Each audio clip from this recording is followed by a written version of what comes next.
I know who you came to see and hear, so I'll be quick. I want to welcome the St. Louis crowd. St. Louis is my city. I was born and grew up here, went to college.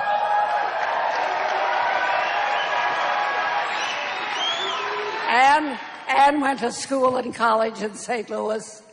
And so it's a great city, and I welcome you all. This is the heart of America, and we're happy to welcome a really great American today. I'll tell you about him in a minute. But I want you to meet Donald Trump.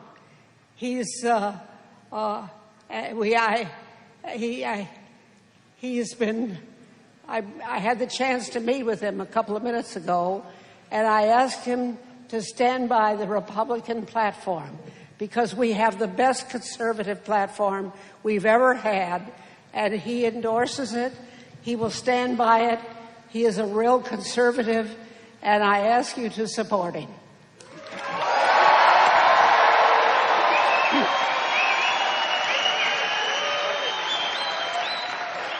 I worked on the platform committee so many times, and I think this is our best one, and we want to maintain it. And it's a great statement for conservatives, and it calls for military superiority. You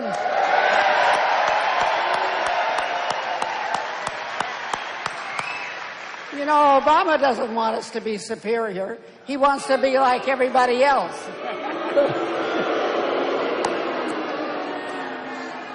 And I'm confident that Donald Trump will appoint judges like Judge Scalia. That's what we want.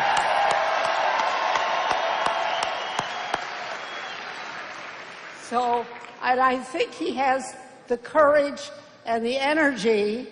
You know, I have to have energy for that job. in order to bring some changes and to do what the grassroots want him to do. Because this is a grassroots uprising. We've been following the losers for so long. I was on the floor of the convention when the great Senator Everett Dirksen talked about the kingmakers and said, "We've followed you before and you led us down the road to defeat. But now we've got a guy who's going to lead us to victory."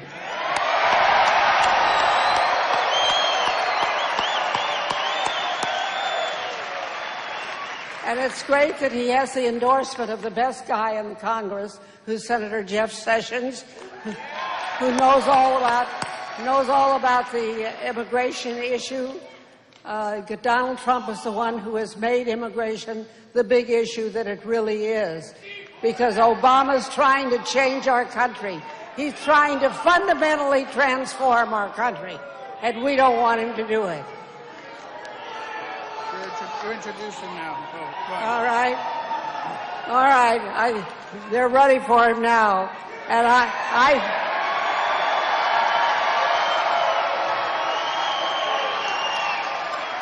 this year we have the candidate who really will give us a choice, not an echo.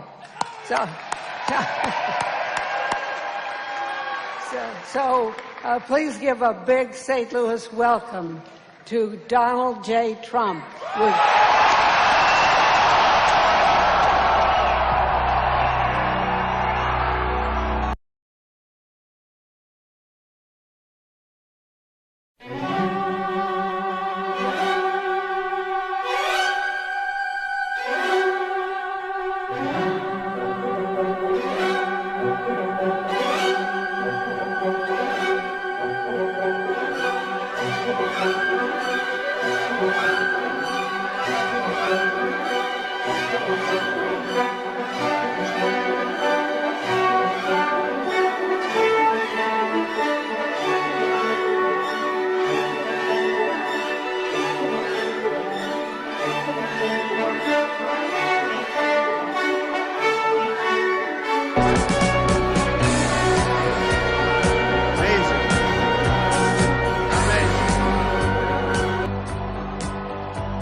Thank you very much.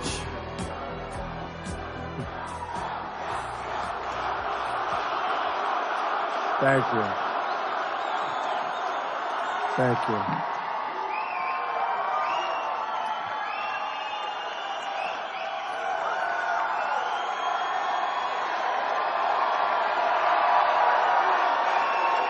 Build that wall.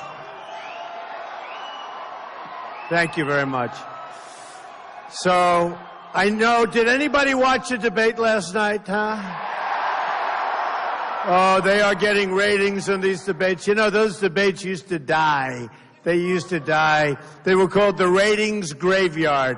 they would die, and it was sad. But now they're called, you know what? They called me, one of the big networks called on the way out, we'd like to do another debate. You know, they want to do it for themselves. They don't want to do it for us.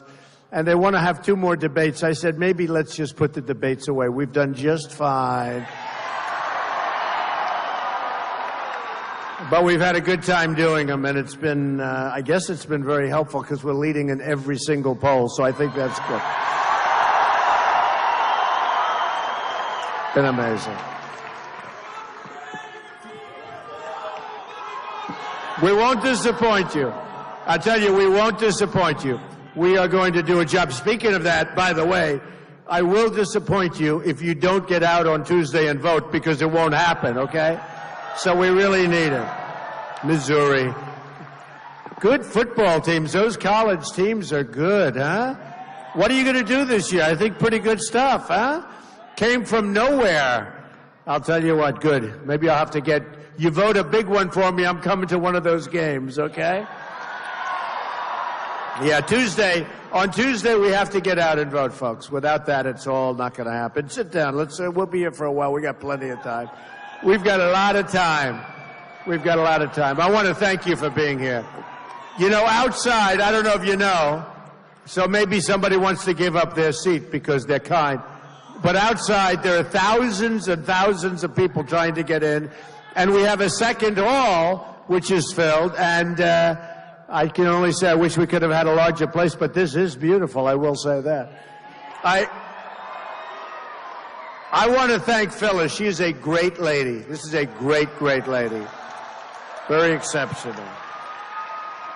Very, very exceptional. So, thank you. Thank you. I love you too. I love you too. Really do. Really do. Thank you. See, this doesn't get talked about in the press. The love that's in these rooms. I mean, it's love. You know, they talk about a protest or something. They don't talk about what's really happening in these forums and these rooms and these stadiums. They don't talk about the love. The people of this country are incredible people. They want to take it back. They're going to take it back. We're going to fix this country. It's going to be properly done.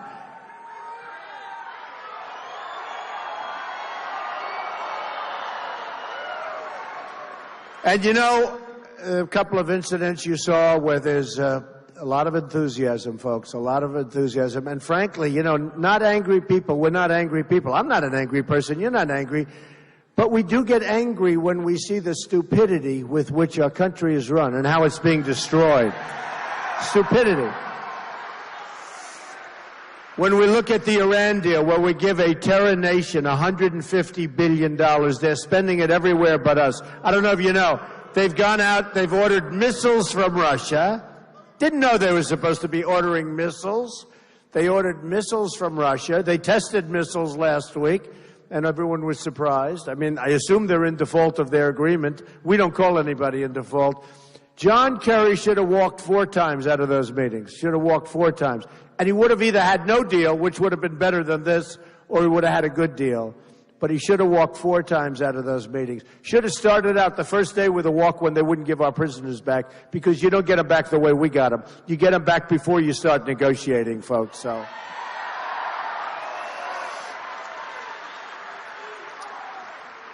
but there's a great anger, and there's a great, you know, just hostility toward the people that are running our nation, and they're running it into the ground. And if we had another 4 years of essentially Barack Obama through Hillary, do you ever notice the way she's so nice now? Do you ever notice? No. Do you ever notice, oh yes, the president's right about this, he's right about that, he's right about this. You know, she was never that way to him. She never liked him, and he never liked her. And now all of a sudden, everything he's doing is fine. Oh, it's wonderful. He's the greatest president. Oh, he wants that. He wants Keystone. He doesn't want Keystone. Oh, he doesn't want it. Well, then I don't want it either. Oh, do you ever notice? Well, you know why she's doing that, don't you? Oh, is she being nice? I don't know if she's leading a good life right now. Is she being nice? Everything is perfect. The president likes it. I love the president, she says. You know, she really loves him. She didn't like him. She didn't like him before. She didn't like him much before. They fought like crazy. He said things about Bill. You know that, right? And Bill has never forgotten it. And all of a sudden, she's saying he's the greatest thing that ever happened. Well, she's got to live with those statements because he is destroying this country, and we're going to win based on the fact that she is becoming him. It's just not going to happen, folks. We're not going to let it happen. We're not going to let it happen.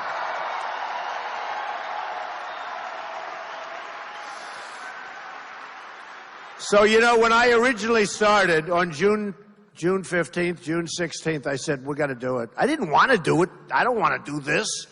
You think this is easy? It's not easy. Although I will say, I love doing it in one way. It's like a love fest. Is this a love fest or what? Right? I tell the story of a friend of mine who's a very, very, very successful guy. We'll have him probably handling one of the mid countries, okay? He's good, but I have bigger killers. I have people that are so good for handling China, Japan, Mexico. Oh, they're so good. Don't we want our best? Don't we want our best? But he's a very good guy, very successful guy, very smart, good negotiator. He said to me, I can't believe that you speak in front of 25, 30,000 people. I said, I do. How is it possible? Then he came to me to Dallas. We had the Dallas arena, you know, where the Mavericks play, Mark Cuban's team, and are they doing well? I think they're doing well. But we had the arena, and it was packed, and it was 21,000 people, maybe more.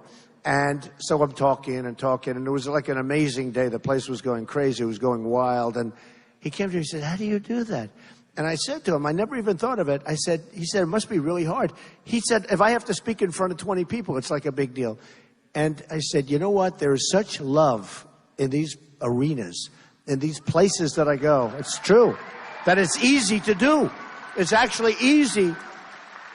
It's actually easy to do. And I mean it. You know, I really mean it. And he didn't understand it because he said, you know, how is it possible? But it's true.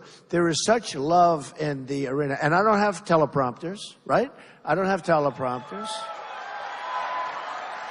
And I don't have a speech that you read. And the nice part about doing it the way I do it, number one, it's more exciting. Number two, you're always prone to make a mistake every once in a while, which is always exciting also. So you have a little bit more pressure, which is good. It's good for the adrenaline. But you don't have the teleprompters. I can talk about today's news. I can talk about stuff that happened an hour ago driving over here. I can tell that. We can tell all sorts of things, and we can do things that you can't do when you're reading off a teleprompter. I was watching Hillary Clinton 2 days ago, reading off the biggest teleprompters I've ever seen. And it was outside, and I've never seen this. They were like painted black on the back. On the back, they were painted.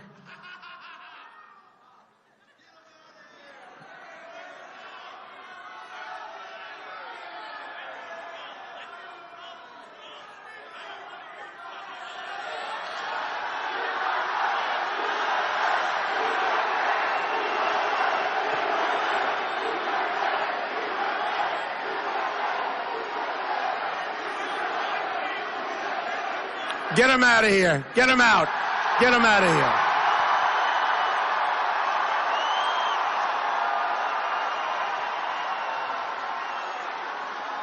Get him out of here. He's all mouth. He's all mouth. Get him out. Get him out.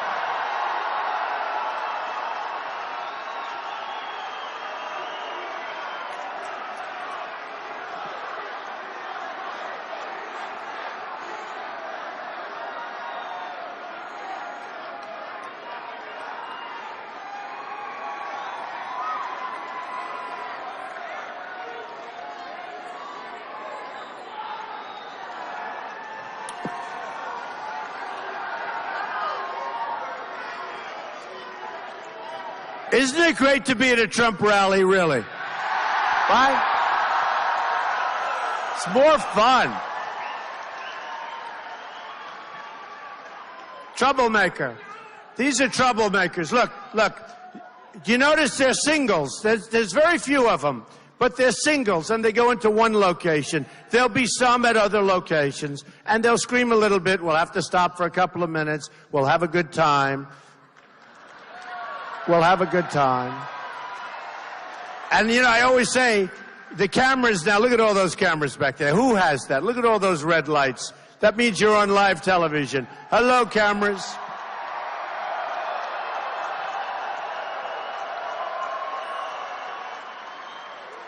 You know, I always say I love that because, you know, we don't want to have too much disturbance, but I like it because the only time the cameras show how many people are there, and they can't see up there. Go ahead, let me hear it up there. Let me hear it. This is a big place. But the only time they show these massive crowds is when they think there's trouble. Because trouble means, oh, that's bad. That's bad for Trump. So when... I love you too, even though you got a bad seat up there. Wow. So you'll see, and you'll find out they're singles. It's a single here, a single there. It adds up to like 4 people, but, you know, they make a big deal. Oh, the riots, the riots. There are no riots. And I want to thank the police. The police do a great job. They do a great job. They do a great job.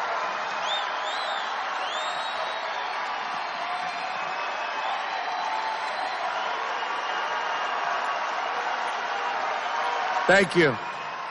They do a great job, our police. There they are. They are great. Thank you, fellas. Great. And women, thank you very much. So, last night on the debate, I don't quite get this. I got these phenomenal reviews, right? Because I was, like, nice. But isn't the other more, like, exciting? Don't we like the other better? I won all of the debate polls. They say, you know, debate. And, you know, by the way, Ted Cruz is a great debater. But I always say he can debate, but he can't talk, right? Can't talk. But last night was very civil. There was something about it. And I said to myself, I'm not going to talk about lying Ted, because, ooh, does he lie? He lies. I'm not going to mention the fact that Governor Kasich, you know the story, he disappeared. He lived in New Hampshire. I mean, he lived there. And he said he's going to win New Hampshire. I won in a landslide. He then left Ohio. He left Ohio. He then lived, where did he live? South Carolina. And he was going to win South Carolina. And then all of a sudden that didn't work out. Then Michigan, his neighboring state, he's going to win Michigan. And he literally moved to Michigan. And he lost. I won in a landslide, right? But Ohio hit oil. Ohio hit oil. And it made a difference. Now the problem with Ohio is the oil is way down, and they've lifted up their budgets 36%, the most in the United States, which is a problem. And the governor, I call him the governor, and I like him. I like him. But he's in favor of the the Trans-Pacific Partnership, the TPP. It's a disaster. Folks, it's a disaster. You have a massive number of countries, 12 at this moment, and it's going to be increased. Because you know who's lurking in the background of that deal? China. China wants to get in that deal, and they're not in it yet, but they want to get in it, and they want to reap those benefits. It is the dumbest deal. It doesn't talk about monetary manipulation, devaluation of their currency, etc. Doesn't discuss that. All of these countries are lumped in. It's thousands of pages. I heard like 7,000 or 8,000 pages long. Nobody's read it, except for the other countries. They've read it. We haven't read it. The other countries read it. You know, those countries, they read it. We don't read it. And it will be a disaster, I can tell you, because I'm going to be going to Ohio very soon, a place that I love. I've lived there. I did jobs there. When I was young, I did a job with my father called Swifton Village. I bought it, fixed it, and sold it. And it was like an early experience for me. And it was a great experience for me because we did really well with it. And that's like, that's like in golf, you sink the first putt, you feel good for the rest of the round, or in baseball, you get a hit. Well, that was early for me, and it was a great hit for me, and I felt, it gave me almost, you could say, it gave you extra confidence to go on with your life. But you can't do and this pertains to every place. You can't do that deal. That deal's a disaster. And today in the New York Times and in the Wall Street Journal, they have articles that Trump is totally changing what's happening with respect to our attitude on trade. Now, I like trade, and I'm a free trader. A lot of these very conservative people, of which I'm more conservative than they are in many ways, but on trade, I don't quite qualify. I am a free trader, and free trading is good. We're all free traders. But it's got to be reasonable, it's got to be fair, it's got to be smart, right? So, with China, this year, we'll lose $505 billion for the privilege of trading with them, right? So then I hear, no, think about it. 505. By the way, with Mexico, $58 billion we're going to lose. And we will build the wall, folks. We will build the wall.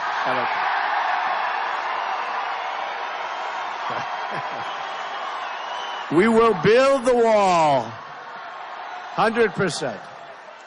100%. With Mexico, $58 billion, we lose with trade. What are we doing? So you almost say, what are you doing?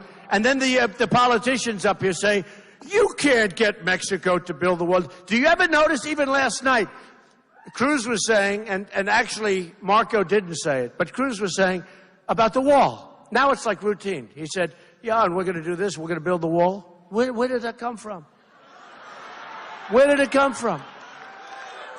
All of a sudden, you know, these guys, they said, oh, Trump with the wall, forget the wall. Now they're all saying, we'll build, and they do it so light. You know, they're politicians. They have good shtick.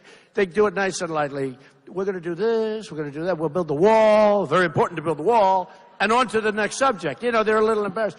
Actually, my wife was watching television and about a week ago. And, you know, you watch it and you see Melania. She'll be a great first lady, I will tell you. She'll be great. But she said, darling, would you come here? Because Ted Cruz just said he's going to build the wall. This was like a week ago. I said, no way. And I said, and they say it so innocently. And you know the problem in politics? You don't get any credit for it, right? Like when I said, take the oil, leaving Iraq, take the oil. Get out of here. Get out of here. Get him out. Get him out, troublemaker. Get him out of here.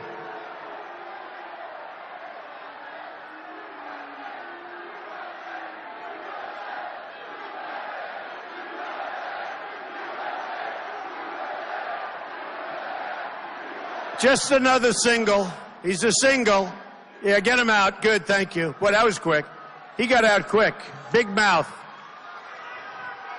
Hurting this country, folks. Hurting this country. Big mouth.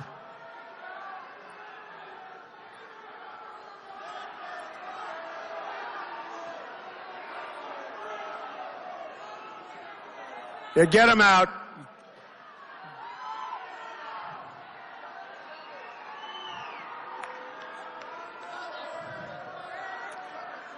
Go home to mommy.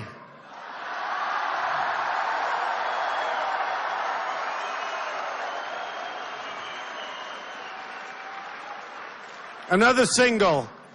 I call them singles. You know, they're singles because they don't have very many people with them, because the people are with us. So they do different places. They don't have many people.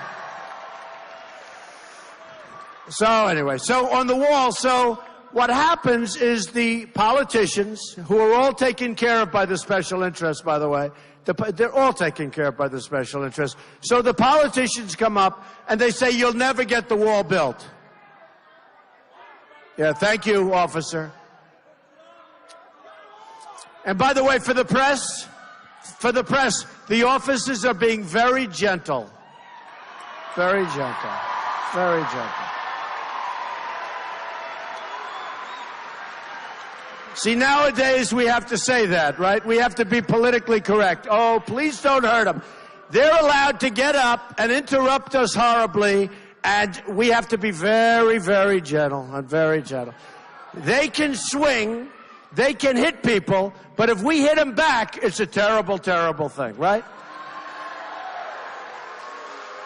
They can get up, and when they're being whisked out, they can raise their bad finger up in the air and drive people, which is very unfair, and some people get very angry at that because you know what that represents. And then when they get a little bit overly angry, they're in trouble. The guy that raised his finger, no, that's no problem. That's no problem. So we're going to be nice and gentle with everybody. I tell all the officers, I have for a while. You know, the first time we had a rally, the first time we had a protest in one of the first rallies, it was very interesting because the guy was really bad. He was really bad. He was rough, tough, and he was swinging, and he had a voice like Luciano Pavarotti. This guy had, I could have taken this guy, with my guidance as manager, I would have made him an opera singer. He was so loud. I didn't mind the voice, but he was a bad guy. He was swinging and hitting people, and guess what? The people in the area hit back. They really hit back, right? And the next day, I read how bad these people were, how rough they were, how tough they were. And the guy was really doing damage, you know. So what do? And what's happened is, and that day I said, get him out of here. I want him out of here now. And the press killed me. They said he was too tough. The next day I said, you know, I got killed in this thing with this guy, this bad guy. It wasn't like a regular we had a couple yesterday, protesters. They were so meek and mild. A young girl stands up. She goes, we want to have. Nobody knew. What? I go, where? I said, get out of here. She turned around and ran. It's true. That's the kind of protester we love. But it is true. So the first time I was rough, I said, get him out of here. Get him out now. Take him out. Okay. I got killed in the press. The next day, because I got killed, I said the next day, I had another one, a protester, and I said, very gentle, please, don't hurt him, don't touch him, be very nice. I'm trying to cater to the press, right? Don't hurt him. No, be easy. He was swinging his fists and stuff. Be easy, please. Okay, next day they said, something happened to Trump, he's getting weak. And to me, that was much worse than the first day. I'd rather be too strong than too weak, okay? By a long shot. So we're winning a lot, folks. We're winning a lot. Wasn't that funny last night when Cruz said, I'm the only one that can beat Donald Trump. I have demonstrated that I can beat him. I won 5 states. And I said, could I speak? And I said, but I won 13 states. Right? And Lion Ted just looked at me like this, right? Oh, it's the weirdest thing. You know, and he goes around saying, he won 5, he's the only one that can beat because he won 5. But he doesn't explain that I'm winning almost all of them. So anyway, we'll keep it going. We have to win Missouri, that's what I have to win. If we don't win Missouri, I'll be very angry. We're gonna win. We're gonna win. I think we're gonna do well. I think we're gonna do well everywhere. Because you know what's going on? This is a movement, folks. This is a movement. We're tired of the garbage. We're tired of the garbage.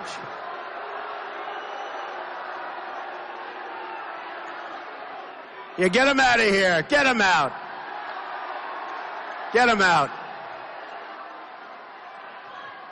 Young kids, two young kids. Young spoiled kids. Get him out of here.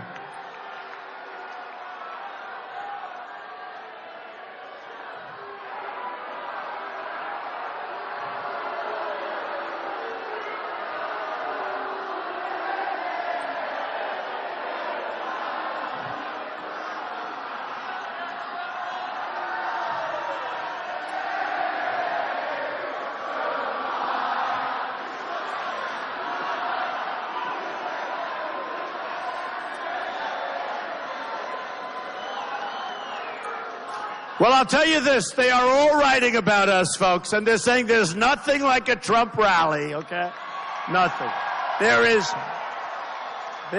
nothing. There is nothing. And you know,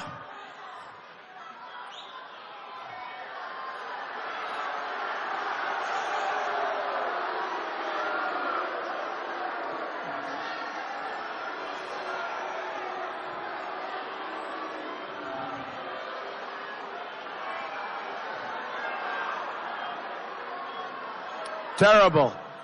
Terrible.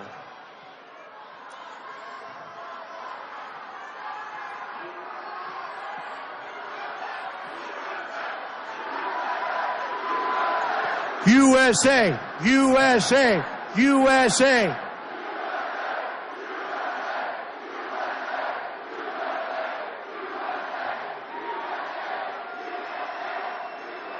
Go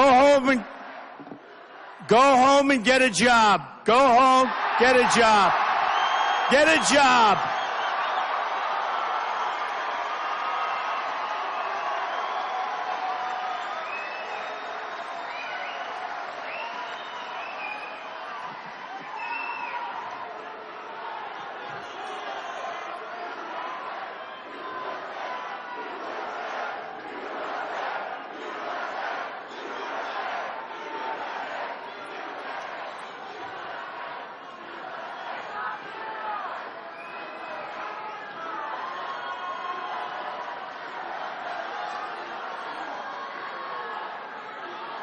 I'll tell you, these are not good people, folks, just so you understand. You know, these are not good people. And I heard this was going to happen, and they said, Mr. Trump, would you like to cancel? I said, absolutely not. These are not good people. These are not the people that made our country great, but we're going to make it great again. But these are not the people. These are the people that are destroying our country.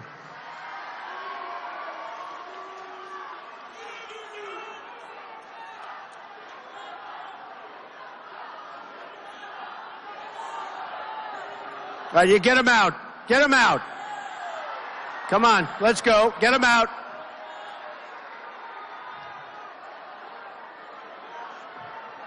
How about letting some people in to take their seats? A lot of people standing outside. Let them in. Let some good people in to take their seats. And nobody's being hurt, press. Nobody's being hurt. Very rude.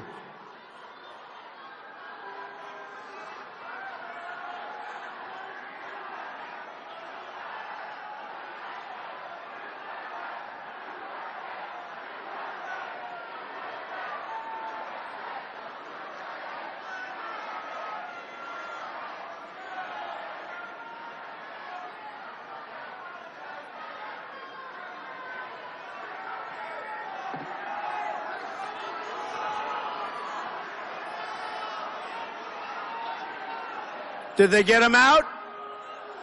Did they get him out? Well, where are the police? Come on, police, get him out. Let's go. Let's go. Come on. Come on, let's get him out. Troublemakers, just troublemakers.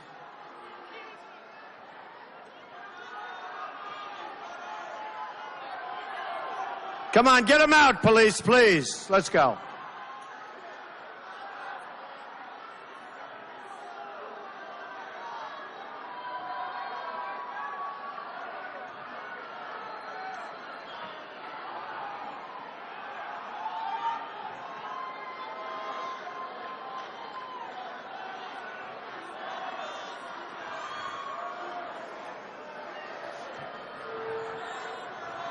See, what they don't realize is they really help us realize how important we are and how important it is what we're doing. They actually hurt themselves. They add nothing. They add nothing, believe me. They add nothing. And there'll be a couple of others jump up pretty soon. But we just go through it and let's do it, okay? I was told, I can't believe, Missouri, I can't believe this. I can't believe it. Okay, thank you. Thank you. Doesn't matter. Honestly, can I be honest with you? It adds to the flavor. It really does. Makes it more exciting. I mean, isn't this better than listening to a long, boring speech? Right? You can hear that from the other candidates. They don't say anything anyway.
You know, part of the problem and part of the reason it takes so long is nobody wants to hurt each other anymore, right?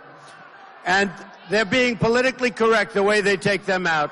So it takes a little bit longer. And honestly, protesters, they realize it. They realize that there are no consequences to protesting anymore. There used to be consequences. There are none anymore. So that's it. All right, thank you very much. Thank you. Are they gone? Yeah, they're gone. Our country has to toughen up, folks. We have to toughen up.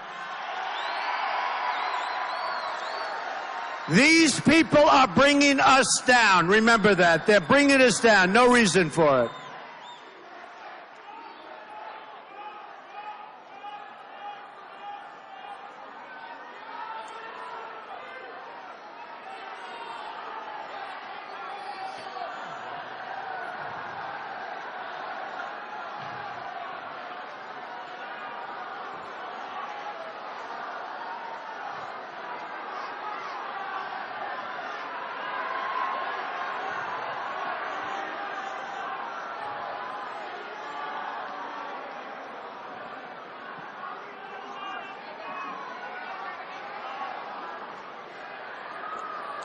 These people are so bad for our country, you have no idea, folks. You have no idea. They contribute nothing, nothing. And look at the police. They take their lives in their hands. All right, yep, get them out. Thank you.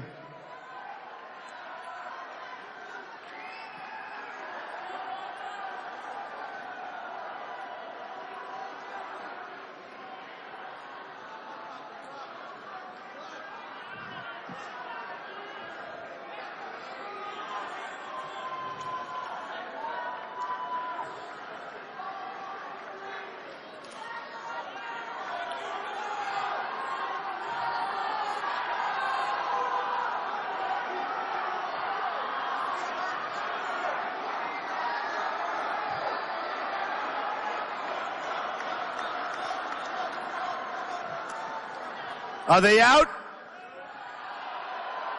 Are they out? What a detriment. What a detriment. All right. Thank you. Thank you. That right corner is interesting. That's an interesting corner. Okay, thank you. We better get our country going, folks, because that's the kind of stuff. It's taking us down. It's taking us down fast. There has to be some decorum. There has to be some law and order in our country. Okay? There has to be some. The hatred in this country is incredible. The divisiveness is incredible. And we're going to end it. We're going to do things. We're going to end it. Can't be like this. Just can't be like this. You have it all over. You have it all over. But we got to do something because you just can't. You know, you go on like this. These are people. I want to talk to them. I'd love to meet those people for 10 minutes. What do we want? Think of it. What do we want? We want homes. We want education. We want good borders. We want a strong military. We want a good job. Our jobs are being taken away because we have people that don't know what the hell they're doing in Washington. Our jobs are disappearing. What do we want? And they can't want anything more. They can't want anything more. We want good trade deals. We don't want to lose hundreds of billions of dollars a year for the sake of trade. What does it mean, trade? I want trade where we make money. We don't lose money. We lose our jobs. We lose our factories. And then on top of it, we have wackos like this going for 10 minutes. It's really terrible. It's really terrible. And then if you're a little bit rough, you see the abuse the police were taking back there? They were abused. I mean, the police should be suing them. It shouldn't be the other way around.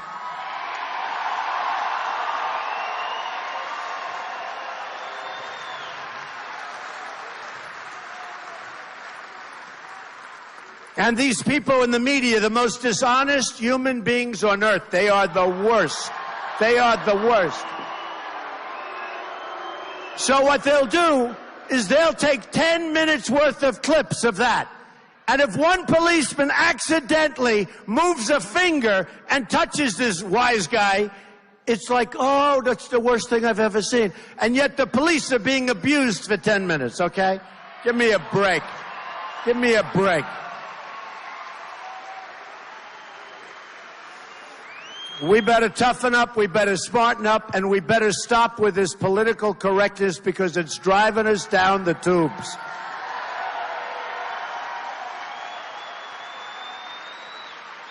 And as I said, I was told it was going to happen here because you have people, great people. I know so many people from this area, great people.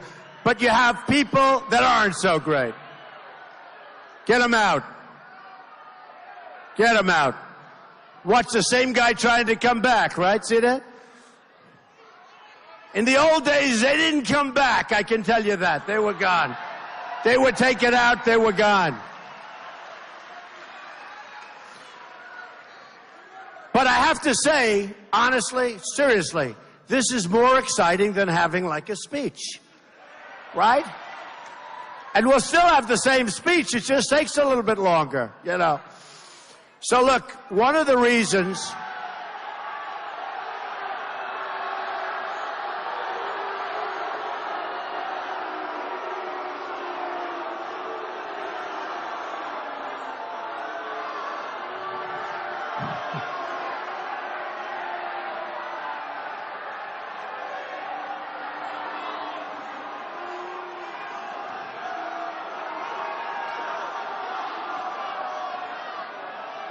get him out. Get him out of here.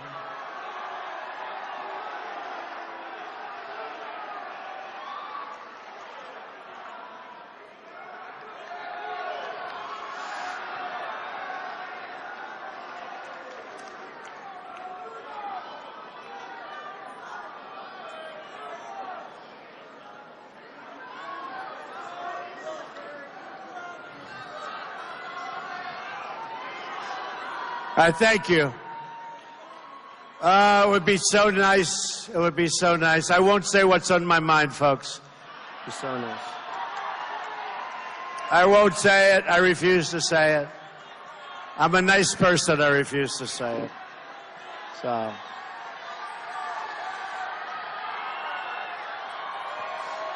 So, one of the reasons this whole movement, and it is a movement, it's a movement, it's been covered on Time magazine covers many, many times now. It is a movement like they say they've never seen before in the history of our country. That's the movement we're talking about. That's the movement we're talking about. Where in the primaries, more people have shown up for primary votes than ever before in the history of the Republican Party, and nobody's ever seen anything like it. And I mean by millions and millions of additional people. And they're coming from the Democrats. They're coming from people who have never voted before. They've never voted. And they're coming from independents, but they're coming.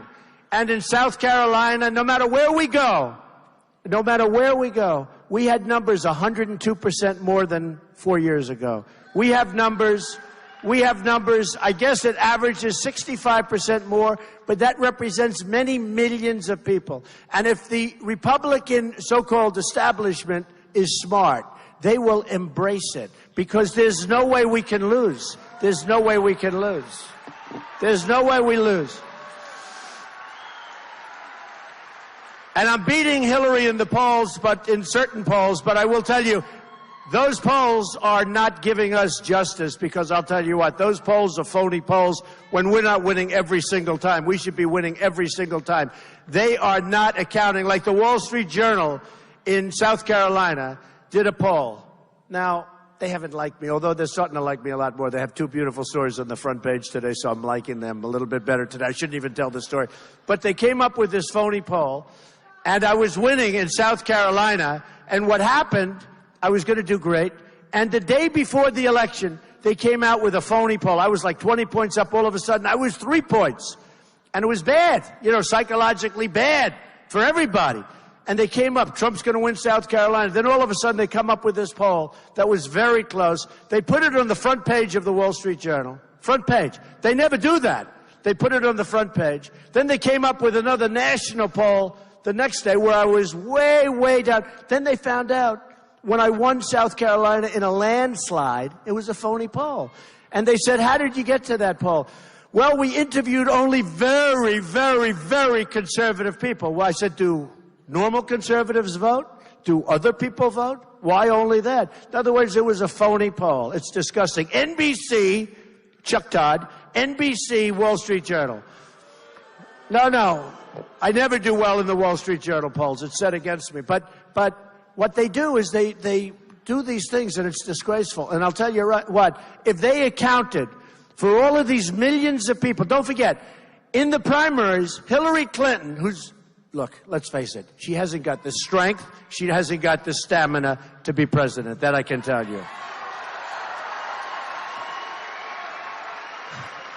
And we have a communist named Bernie Sanders. I mean, give me a break. Give me a break. Give me a break. Now, remember Bernie? Remember Bernie? When the two people came up, the two ladies, young ladies came up, and they took over his microphone. Do you remember that? That's not happening here, folks. We go down swinging, that's that I can tell you. Remember they came up? They came up, and they started screaming at him, and he's making a speech, and he's going, oh, and they're both screaming. Do you remember this? I said, where the hell is our country going? And the audience wanted to hear him, okay, which I understand. That's why they came. And they're saying, no, we want to hear him. We want to hear him. And these two people came up, and they're screaming into the mic. And then eventually he gave up the mic, and he walked back, and he was listening to them speak. I said, how sad is that? How pathetic is that? I don't know. That might be almost as bad as Hillary with her emails, but not quite, right? Not quite. Not quite. So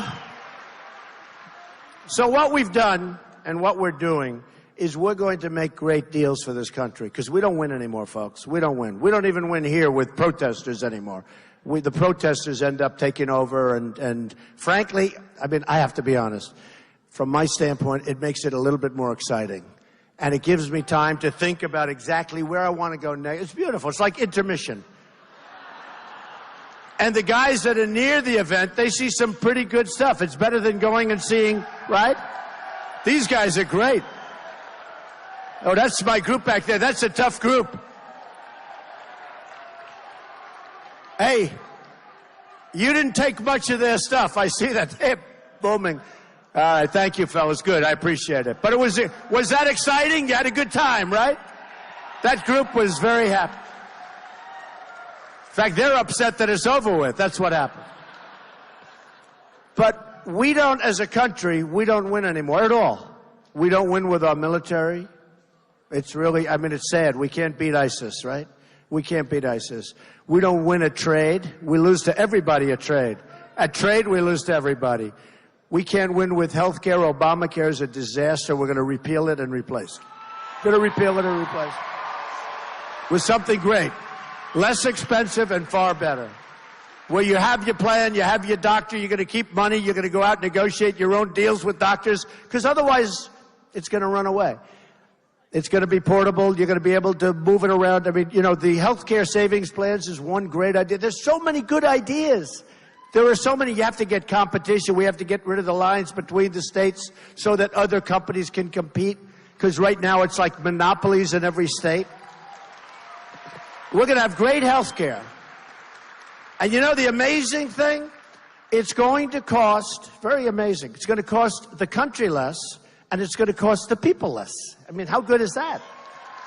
And they're going to be tailor-made plans. They're going to be fantastic plans. But the country and the people, you know, Obamacare, your Obamacare numbers are going up 35, 45, 55%, the premiums. And the deductibles are so high that unless you're close to death, you'll never be able to use it. Is that a correct statement? No, it's so high. So you're paying a fortune and you're never going to be able to use it.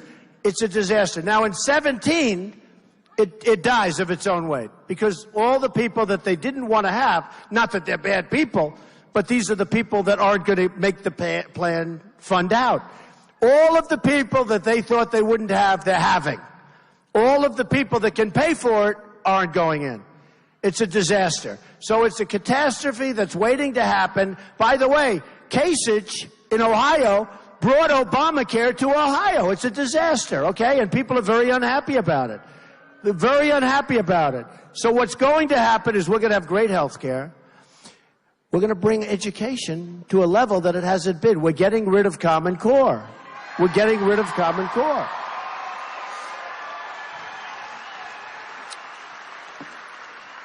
And we're going to have local education. We're going to have it localized. We're going to have our teachers and our parents and all these people that love our students. And we're not going to be guided by a bureaucrat in Washington, D.C. that's more interested in their paycheck, and they don't give a damn about Missouri or any place else.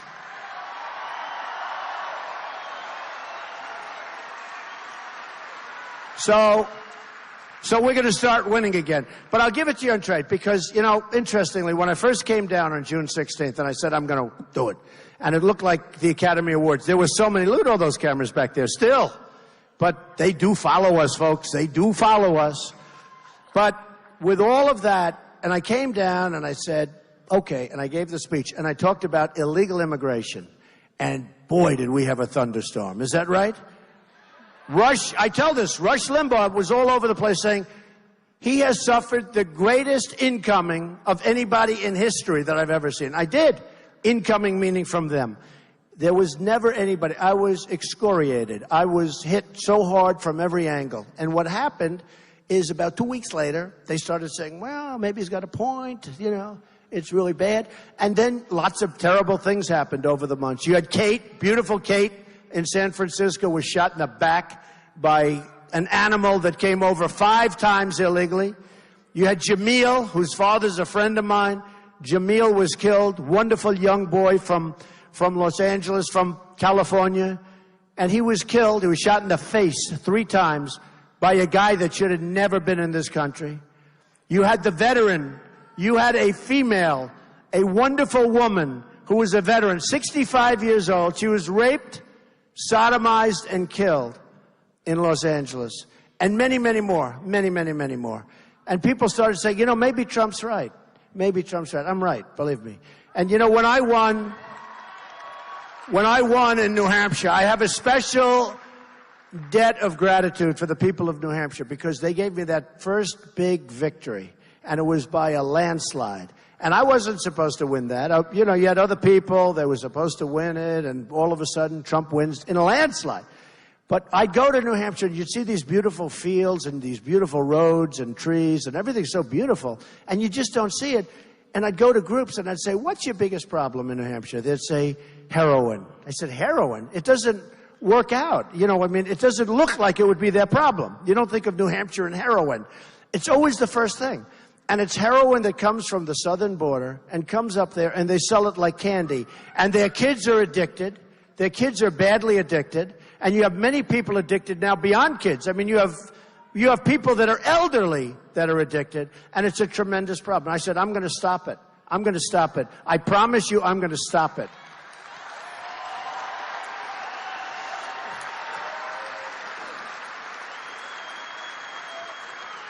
And we're going to work to make your youth better, but the easiest thing to do is stop it so that it can't happen. You know, I don't smoke. I have friends that do smoke. It's very, very hard for them to stop. It's very easy for me not to smoke because you don't get caught. You don't get addicted. You don't get whatever it is, okay? So here's the story. So on the southern border, we're going to do something that's so great. Did you see Vicente Fox, the ex-president of Mexico? Did you see the arrogance and the anger that he had toward the United States? So he's being interviewed by CNN, I think, by CNN the other day. And he talked, and he used the F-bomb, right? He used the F-bomb. Can you imagine if I used that word, what would happen? I wouldn't be here right now. I'd be getting ready for the electric chair. This guy was out of control, his anger. Now, he used to say, there'll never be a wall, we won't allow it. Now he said, we'll never pay for the wall. That's a big difference. So far, we're building the wall. Okay? We're building the wall. But he said, and he's really we're a very arrogant guy. He said, we will never pay for that blank wall. Now, you know what they do? Yes, we will. You're right. Yes, we will. By the way, you know what the press did? I did this once, not so long. We will never pay for that blank wall. And they beeped me. So everyone thinks I used the word. They say it was terrible. I don't use the word. But they actually went, we will never pay, beep. And everyone said, how could you use that word? These people are the worst. I mean, they are the worst. So former President Fox said, we'll never pay for the wall, blah, blah, blah. Okay, so here's the story. The politicians come up to me. First they say you never build the wall, then they found out it's easy. You know, in China, 2,000 years ago, they built a wall 13,000 miles long. We need 1,000 miles. It's 2,000, but you have natural barriers and lots of good things. So we need 1,000 miles, right? That's so easy for me. Oh, am I good at building? You know, I'm building the old post office in Washington. I'm ahead of budget, it's just, I'm way under budget. I'm ahead of everything. I'm 2 years under schedule. 2 years. We're ahead of schedule by 2 years, and everyone's saying that's amazing. And interestingly, everybody wanted that job. One of the most competitive jobs in the history of the United States from the GSA. Everybody, you know, it's on Pennsylvania Avenue right by the White House. I liked it because if I don't make the White House, at least I'll still live on Pennsylvania Avenue. I promise. So what happened is they had the best companies, I mean, some of the greatest hotel companies in the world, almost all of them. Some of the great office building companies of the world. It was going to be converted. It's an incredible building. And I put in a plan to do a beautiful 300-room, super, super luxury hotel. It'll be, by far, I think it'll be the greatest hotel in the United States when it's finished. Okay, so I put in the plan. Problem is it's the Obama administration, so I figured it's tough to get. So 2 things you had to do. Prove massive wealth, because they want to make sure it gets built, and you have to show a great concept. And they choose you. They choose. So there were many, many people. They brought it down to 10 groups. I think they started out with over 100. They brought it down to 10. And I got it. And I got it because my statement was phenomenal. And I got it. They're going to get it done. And I got it. And by the way, I filed my papers, just so you know. I filed my papers, Federal Election Commission. They get the papers, almost 100 pages long. Everyone said he'll never run. And then I said, I'm running. And all these pundits said, they said, oh, gee, he's running. Then they said, he'll never sign Form A. That's where you sign your entire life away. I signed Form A. They said, what's going on here? This is very strange. Then they said, he'll never put his financials in because maybe he's not as rich as people think. So I put my financials in. They also said, but he'll never do it. And if he did, he'll delay, because I had 45-day extensions. You're allowed all these extensions. I could have delayed it for years. I put it in within the time limit of 30 days. I had accountants working round the clock. And the statements are phenomenal. Tremendous assets, tremendous net worth, tremendous cash flow, very little debt, almost no debt. And what happened is everyone was shocked. In fact, you never read about that, right? They went there. They said at the Federal Elections Bureau, they said they've never seen crowds like this. This was the bloodsuckers going to check because they were trying to see if there's something, maybe the company's not so good. It turned out to be much better than anybody ever envisioned. All the numbers, everything. And it turned out to be much better. And you know what? They hardly write about it. It's sad, right? You know. Can you imagine if they were bad? Well, first of all, if it was bad, I wouldn't have run. You can't run because it was bad. Somebody said, now I know you're rich. I said, why? Because I'm a private company. Nobody really knows what I have. Now they do to a certain extent because of those papers. But a friend of mine, very smart, said, now I know you're rich. I said, why? Because you would have never run if you weren't rich, because you have to expose everything. I mean, everything gets put before the public.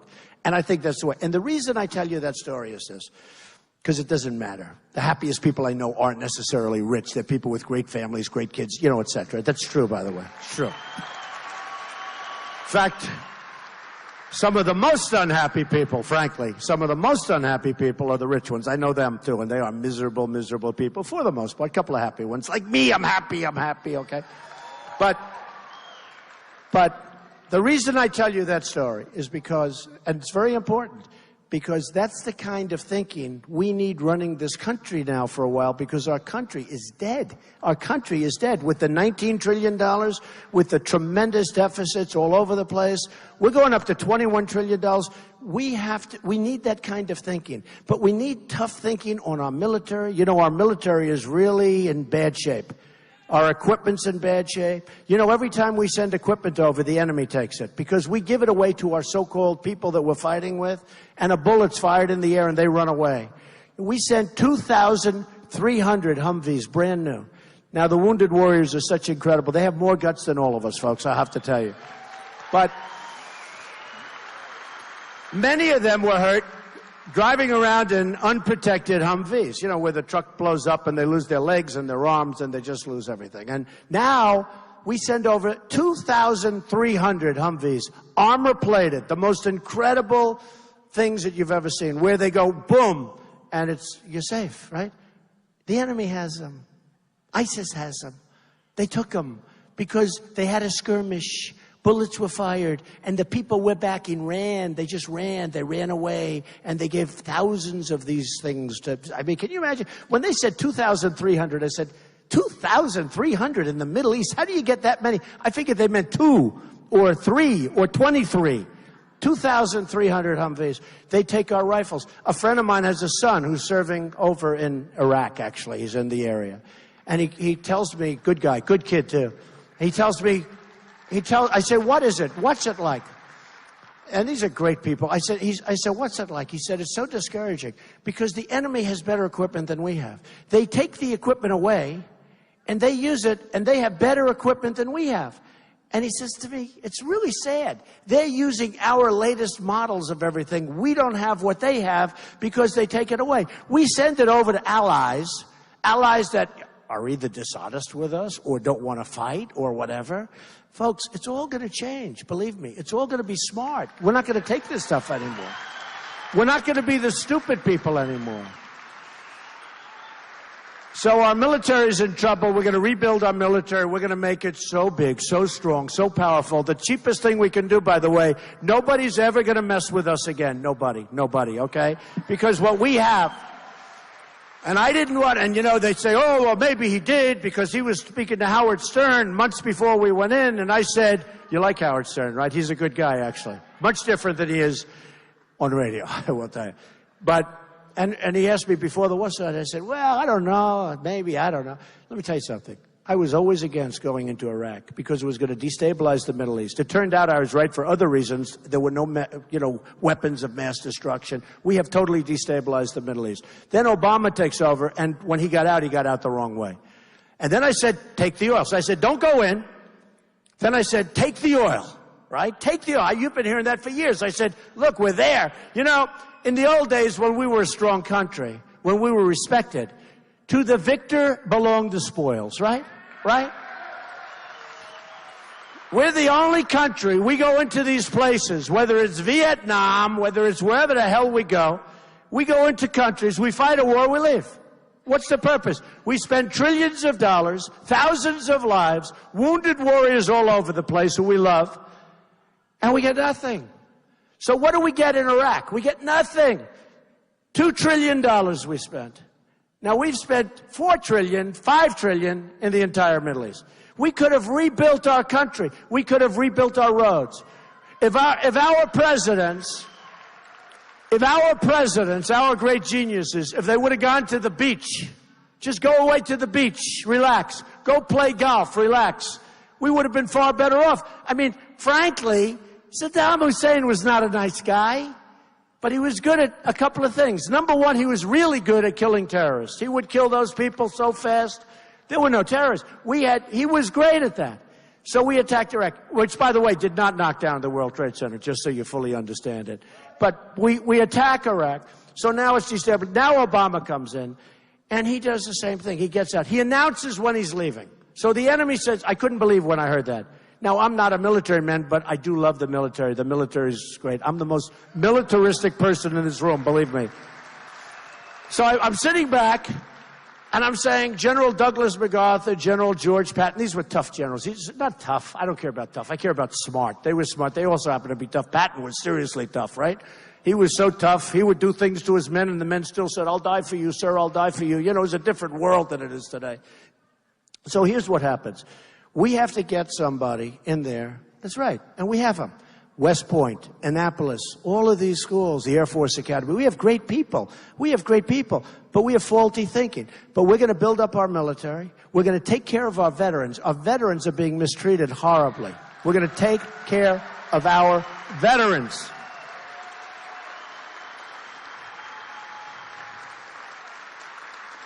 So here's the bottom line, and I really appreciate your time, and this is, I mean, it's really, oh, this has been pretty exciting. I think I set a record today with these wise guys, you know.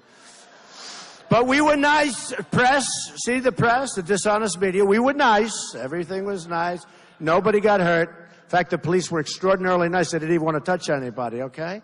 They'll probably find a little incident where there was a touch, and that'll be the end of that officer's career. He'll never be able to get his pension. He'll go home. They'll fire him for police harassment. Isn't it sad? Okay. It's pretty sad, folks. But anyway, but the truth is, and what I talk about all the time, is we have to have a winner country again. Oh, we're not going to have a country. We need borders. We need strength. And, you know, I was going to tell you before, that with the wall, they come off, and these guys are all bought and paid for by the special interests. Believe me, by the pharmaceutical companies. That's why you don't have proper bidding for drugs. You don't have proper bidding because they own. I mean, Jeb Bush's fundraiser was Woody Johnson. Woody Johnson, he's the chief fundraiser. Now, why? Assuming Jeb Bush made it, which he didn't, but assuming Jeb Bush made it, he's got Woody Johnson of Johnson & Johnson, owns the Jets. Good guy, by the way. But do you think he's going to say it's okay to bid out the drugs company? You know, they don't bid. You have all these special interest groups, like Marco. Marco has guys where they have people in Washington, lobbyists, it says Marco on the forehead. You need something done? Marco. They give him a lot of money. You need something done. Ted Cruz, he's got a lot of different people. That's all right. Don't worry about it. Don't worry. You know, they're so quiet now. You know why? They're in the room, but they're really enjoying the speech. That's what's happening. The one guy just stood up and the other one pulled him down, and it looked like he said, no, look, I want to listen to this, okay? Telling you, we come a long way, folks. Ted Cruz is big with the oil and gas. He's big with the banks. He borrowed $1 million from Goldman Sachs and Citi, and he didn't report it on his financial disclosure form. You know why? Because he's Robin Hood. Because he goes around telling all his constituents, I am going to take care of the banks for you. But he forgot to report he had $1 million. Okay, so he borrowed $1 million, didn't put it down. No good, no good. Let me just tell you, folks, very simply. We're going to start, you mean Lion Ted. Lion Ted. It's true. So I didn't want to do it last night or the debate because I wanted to do so. I wanted to act very presidential last night. They said it would be good. My daughter Ivanka and Jared, her husband, they said, you know, you're a very smart guy. It would be really great tonight if you could act really presidential. So I did. But it's not as exciting as the other, right? You know, you probably had an audience that said, Trump's done a good job tonight, but this is boring. This is not the same. We want to hear about Lion Ted, and we want to hear about Little Marco. And we want to hear about the absentee governor. Okay. So here's the story. Here's the story. We're going to start winning again, folks. We're going to win with our trade. I've got the best people in the world. I've got the best you know, we have the greatest business people in the world. I have the best negotiators in the world, and they're dying to come on board. Rich people, they don't want money. You know, right now we have political hacks negotiating against China. China has these killers, the pyramid. They take their top 3 people, United States. We're like a trough. It was in the Times today. I made the statement yesterday. China has done the single greatest bank robbery in the history of the world. It's what they've done to the United States. They've taken our money, our jobs. I love China. I do a lot of business with China. I have them as tenants. They're great. They buy condos. They're great. And I'm not angry at China. I'm angry at our leaders for allowing China to get away with it. And it's not going to happen anymore. So what we're going to do is we're going to start winning again. Big league. If I get elected. If I don't get elected, guess what, folks? Lots of time. We'll have a lot of fun together saying, oh, isn't it too bad? Look what's happening to our country. We can change it. But I'll tell you what, 4 more years, we're not going to be able to change it again. We really can't. We're not going to be able to change it again. We can change it, and we can change it relatively quickly, and we're going to go to systems for bidding. We're going to go, as an example, in the military where they want a certain plane. They want a certain military something. And they want this one, but they end up getting this one. Because that company, even though the product isn't as good, the plane doesn't go as fast, it doesn't maneuver as well, but that company has better political connections. They take care of these guys better, so they choose the wrong equipment. Those days are gone. I'm self-funding. I'm putting up my own money. Okay? I'm self-funding. I don't know if it means anything to you, but I'll tell you it's a big difference. And we're going to start winning again. We're going to win with trade. Oh, are we going to win with trade? We're going to win with trade. And as sure as you're sitting there, believe me, so easy. When they say to me, Mexico will never pay for the wall, I say, excuse me, we have a $58 billion trade deficit with Mexico. The wall's going to cost $10 billion. Believe me. Oh, he's a nice young man. Please don't hurt him. Please, he's such a nice young man. Say hi to Mom and Dad. Say hi to Mom and Dad. I mean, that's too bad. Right in the middle of my last sentence, he does that. Right in the middle of my last sentence. I had a half a sentence to go. I was finished. I could get the hell out of here, and he stands up. But he was nice. He was very nice. He got up and just sort of said, oh, the police are coming, and he ran out. Okay. He's a dream. Look, we're going to start winning again. We're going to win. We're going to win with the military. We're going to win with our veterans. We're going to take care of them. We're going to win on the border. We're going to win with education. We're going to win with our Second Amendment. We're going to take care of our Second Amendment. We're going to win with health care. We're going to win, win, win. We're going to make America great again. I love you. Go out and vote. Go out and vote. Go out and vote on Tuesday. We are going to win, and we are going to make America great again. I love you all. Thank you. Thank you up there. Thank you. I love you. Thank you. Thank you.